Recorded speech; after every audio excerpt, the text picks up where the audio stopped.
12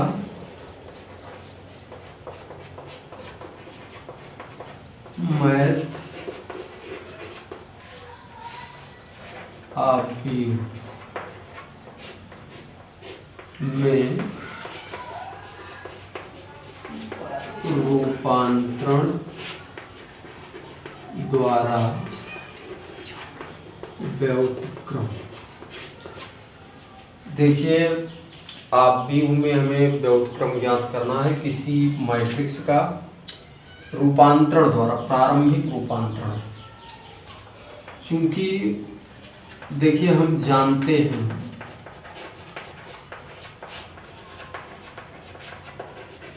कि रूपांतरण दो प्रकार से होता है।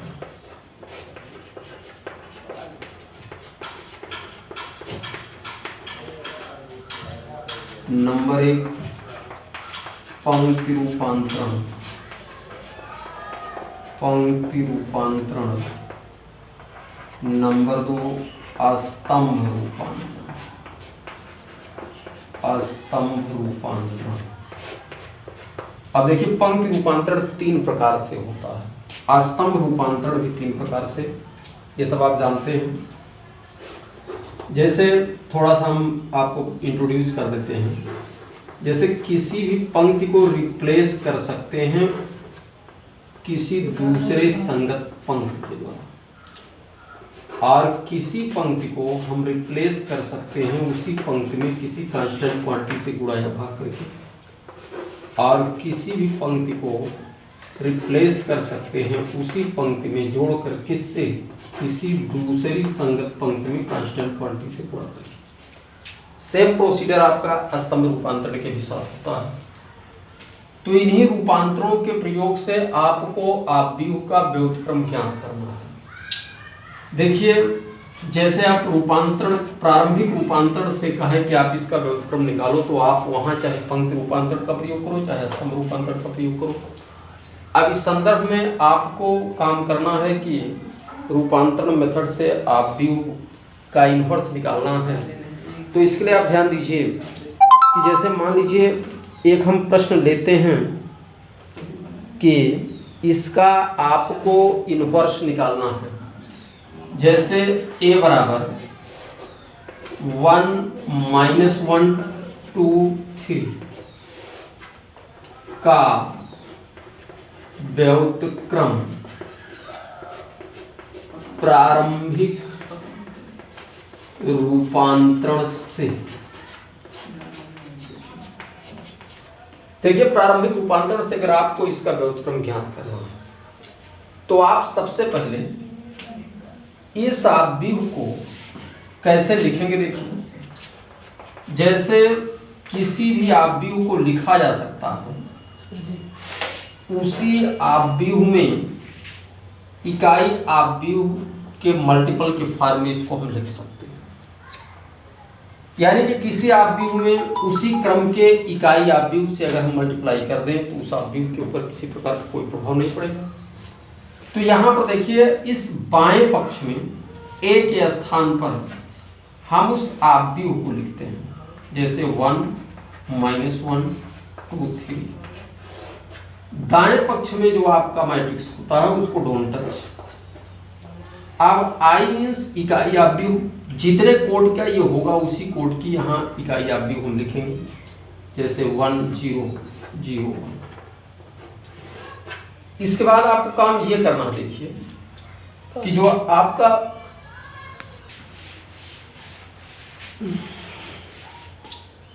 यहाँ पे आपको ये करना है, बाएं पक्ष में जो आपका आव्यूह ये दिया होगा, इसको मुझे रूपांतरण के प्रयोग से आइडेंटिटी मैट्रिक्स बनाना है। यानी कि इसको यहाँ इकाई आव्यूह लाना है। अब इकाई आव्यूह लाने के लिए ही हम रूपांतरण मेथड अप्लाई करेंगे। कैसे? यानी कि यहाँ इकाई आव्यूह बनाना है, तो इकाई आव्यूह अगर बनाना है तो इसका मतलब पहले पंक्ति और पहले स्तंभ का पहला अवयव 1 बनाना है। अब इसके लिए चाहे आप पंक्ति रूपांतरण का प्रयोग करो चाहे आप स्तंभ रूपांतरण का प्रयोग करो, किसी भी रूपांतरण का प्रयोग इस तरीके से आप कीजिए। तो यहाँ पर क्या करना चाहिए कि इस काम हमें ये करना पड़ेगा कि सबसे पहले देखेंगे पहले पंक्ति का पहला एक होना चाहिए। यहाँ पहले का पहला एक है।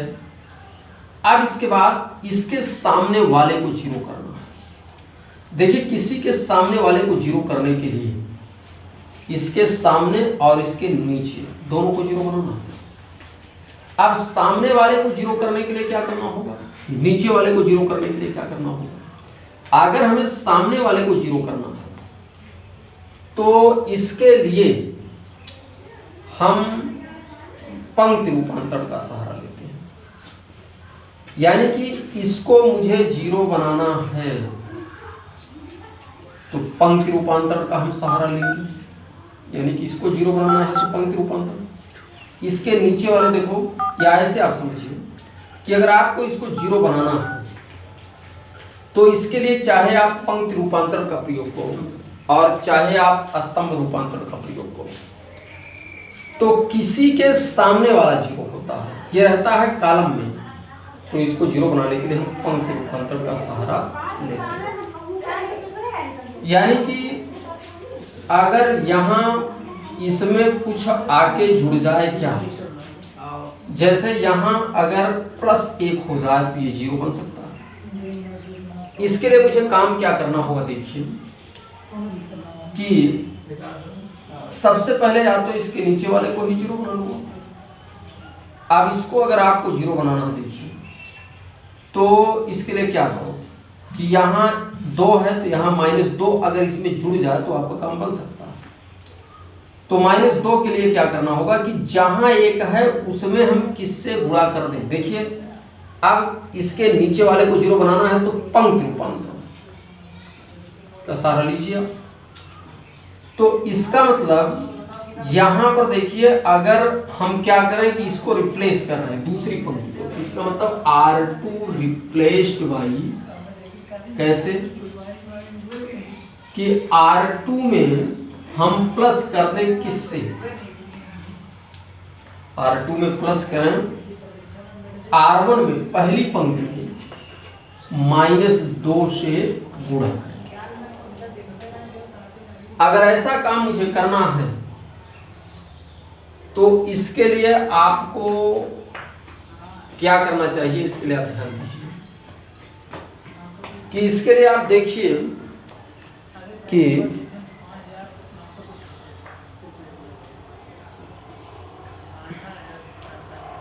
यहां पर अगर ये काम हम करेंगे तो R1 तो जैसे है वैसे लिखा जाएगा, यानी कि 1 -1। अब ये R2 नहीं लिखा जाएगा, इसके अनुसार लिखा जाएगा, इसके अनुसार, यानी कि नए R2 में प्लस होगा R1 में -2 से गुणा करके। R1 में -2 से गुणा करो तो इससे -2 से गुणा करोगे, इसमें जोड़ोगे तो इसका मतलब ये 0 बन जाएगा। -2 से इसमें भी गुणा होगा तो 2 प्लस हो जाएगा, 2 हो जाएगा, 2 3 5 हो जाएगा। अब जैसा काम आप इधर किए हैं वैसा काम आपको इधर भी करना होगा। यानी कि देखिए R1 जैसे है वैसे रहेगा 1 0, चेंज आपका ये होगा। ये कैसे होगा चेंज, इसमें देखिए कि इसी अनुसार R2 में प्लस होगा, R1 में -2 से गुणा करके, R1 में -2 से गुणा करो, -2 आएगा, इसमें जुड़ेगा तो -2 हो जाएगा। अब -2 से इसमें गुणा करोगे, इसमें जोड़ोगे तो 1 ही होगा। इसके नीचे वाला 0 हो गया। अब इसके सामने वाले को भी 0 करोगे। तो इसके लिए आप ध्यान दीजिए कि नीचे वाला 0 होगा कैसे। जैसे एक बार आप पंक्ति रूपांतरण अगर लगा दिए हैं तो आप पंक्ति रूपांतरण का ही प्रयोग करो। अगर कॉलम रूपांतरण आप लेके चलते तो आप कॉलम रूपांतरण का ही प्रयोग करते। तो इसके सामने वाला 0 हो गया, पहले का पहला 1 हो गया, इसके नीचे वाला 0 हो गया। अब देखिए इसके बाद मुझे क्या काम करना है कि इसी दूसरे के दूसरे को 1 बनाना है। अगर इसको 1 बनाना है तो इसका मतलब इस पूरी पंक्ति में हम 5 से अगर डिवाइड कर दें तो 1 बन जाएगा। इसी को आइडेंटिटी बनाना है तो इसका मतलब आप R2 को लिख सकते हो 1/5 R2 के रूप में। अब इसको क्या लिखेंगे, 1 -1, 5 से भाग करो इसमें तो 0 1। अब ये होगा A अब 1 0 और -2/5 1/5 होगा। इसके बाद आप ध्यान दीजिए कि जब पहले का पहला एक बन जाए, दूसरे का दूसरा एक बन जाए, तो जहां एक है उसके दाएं बाएं नीचे ऊपर सब 0 होने चाहिए। तो इसका मतलब इसके दाएं चूंकि कोई एलिमेंट नहीं है, बाएं इसके जो है वो 0 है, नीचे कुछ नहीं, इसका मतलब ऊपर वाले को 0 बनाना है। अब इसको 0 बनाने के लिए आप क्या करेंगे, देखिए आ रहा है ये बेशक कॉलम में, लेकिन अब चूंकि आप इस तरीके से देखेंगे तो किसी के आप अगर ऊपर या किसी के नीचे को 0 करना चाहेंगे, इसका मतलब पंक्ति रूपांतरण ही लेंगे, तो इसका मतलब इसको 0 मुझे करना है। तो R1 को मैं रिप्लेस करूंगा, कैसे? R1 में ऐड हो जाए कितना, -1 को 0 बनाने के लिए इसमें +1 की जरूरत है, तो इसका मतलब इसके नीचे ही +1 दिखाई दे रहा है, तो इसी को इसमें ऐड कर देंगे R2। अब ये क्या होगा, देखिए ये इसमें ऐड हो जाएगा तो 1, ये इसमें ऐड होगा तो 0, इसको आप ऐसे लिख दें 0 1, और ये काम फिर यहाँ करेंगे आप। फिर देखिए R1 में ऐड होगा ये आपका R2, तो R2 के संगत एलिमेंट इसमें जुड़ते चले जाएंगे, यानी एक में जोड़ेंगे इसके करस्पॉन्डिंग एलिमेंट को -2/5 को, तो इसका मतलब 3/5 होगा। फिर इसको इसमें जोड़ेंगे 1/5 होगा, इसको डोंट टच वैसे ही लिख दो 1/5। यहाँ आप देखिए पहले का पहला एक, दूसरे का दूसरा एक, इसके सामने सब 0 हो गए, इसका मतलब ये कैसा रूप है, अगर किसी वर्ग आव्यूह के मुख्य विकर्ण के सारे एलिमेंट 1 1 हो, उसके अतिरिक्त अन्य एलिमेंट 0 हो जाए, इसका मतलब ये इकाई आव्यूह होगा। तो यहाँ इकाई आव्यूह आ गया, ये आइडेंटिटी मैट्रिक्स है। इसका मतलब अब देखिए कि अगर ये इकाई आव्यूह है, इसको आई लिख सकते हैं, और a इंटू क्या हुआ 3/5 1/5 -2/5 और फिर 1/5। देखिए अगर आप यहां से आप व्युत्क्रम का डिफिनेशन लगाओ, व्युत्क्रम क्या कहता है, यानी किसी आव्यूह का कोई अगर इनवर्स है, तो किसी आव्यूह में जब उसके इनवर्स से हम मल्टीप्लाई करेंगे तो इकाई आव्यूह आना चाहिए। तो उसी प्रकार से इस आव्यूह में अगर किसी से मल्टीप्लाई हुआ और मल्टीप्लाई होने के बाद इकाई आ गया, तो इसका मतलब इसमें जिस किसी से भी मल्टीप्लाई हुआ वो और कुछ नहीं बल्कि इसी का इनवर्स है। तो इसलिए हम a इनवर्स को लिख सकते हैं, ये कितना 3/5 1/5 -2/5 1/5। इस तरीके से हम इनवर्स को फाइंड करते हैं। आगे आप प्रश्नावली के जो भी सवाल हैं उसको आप इनवर्स मेथड से इस तरीके से सॉल्व करेंगे।